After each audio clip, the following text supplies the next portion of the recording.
Alright, really quick test. So a few weeks or a few months ago, I tested, of course, the H&Y Revoring. And this is something revolutionary. This came out over a year ago. And what's great about it is that it's a VND and it comes with this rotating and variable sized thread for your different lenses. This one, of course, has a 67 to 82 range, so you can use any lens with a filter thread within that. And of course, when I'm talking about landscape photography, VNDs are very limited, and that included the Revo ring, because you can only do around 6 stops with a wide lens, and anything beyond that will give you an artifact called cross-polarization, which is a byproduct of the two polarizers working to give you the very ND effect. And that was the huge limitation of the Revo ring when it comes to shooting landscapes. Now, H&Y actually came up with a solution. It's just simply stacking a magnetic filter right there.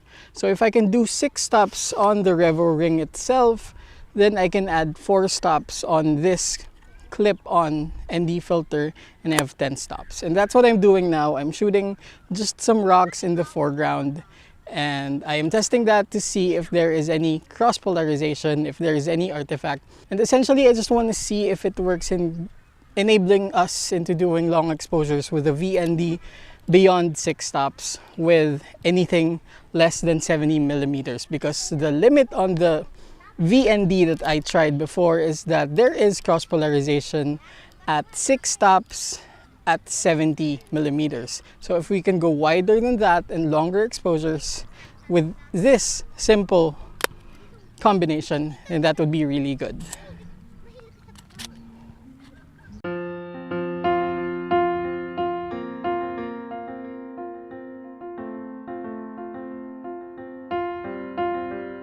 The mechanism of the Revo ring makes use of a contracting filter thread. To mount it, all you have to do is rotate to contract and release it onto the lens, and you're good to go. The CPL and variable ND filter, of course, makes use of rotating parts as well, so you can manipulate the density of the ND filter and the CPL itself. The clip-on ND is a straightforward attachment. You place it there magnetically and you're good. In the simplest sense, it's an add-on filter that lets you go beyond whatever limit you had. During the shoot, I was also testing a new Revo ring variant, which is a bare CPL on a Revo ring. And I had that on my video camera the entire time. This is a demonstration of the CPL as I rotate it on its axis. This Revo ring CPL seems to be a very good companion for any camera lens, no matter if you're shooting video or stills. Okay, so the sun just set over here, but I have in frame Mount Banahaw in the distance with Laguna de Bay right in between. I have a few rocks in the foreground, so that's going to be some sort of leading element right there. And I'm shooting at 6 stops on the VND plus additional 4 stops on the clip-on ND with, of course, the CPL in effect. And now I'm doing 2.5 minutes just to see how far I can stretch that. Right now I'm at 70. I have taken some samples at 35 and 24 millimeters, and it really is not giving me that cross-polarization artifact. So I do think they are successful in being able to get past that limitation that we had with the original VND CPL. Of course, this is still that original VND CPL. It's just that they added an accessory to it that will enable you to do longer exposures. This can entirely be a whole new system even for landscape photographers. And ultimately, I think this started with the desire to make step-up rings extinct and generally make your filters more compatible in size to a wider range of lenses. So now I'm just really trying to get whatever else I can before it completely goes dark. I have reduced my filter to a combination of a 3.5 stop and a 4 stop, so I'm at around 7 or 8 stops. And I'm just doing some minimalist stuff, doing still 2.5 minute exposures with some steady foreground elements right here by the bay before I call it a day.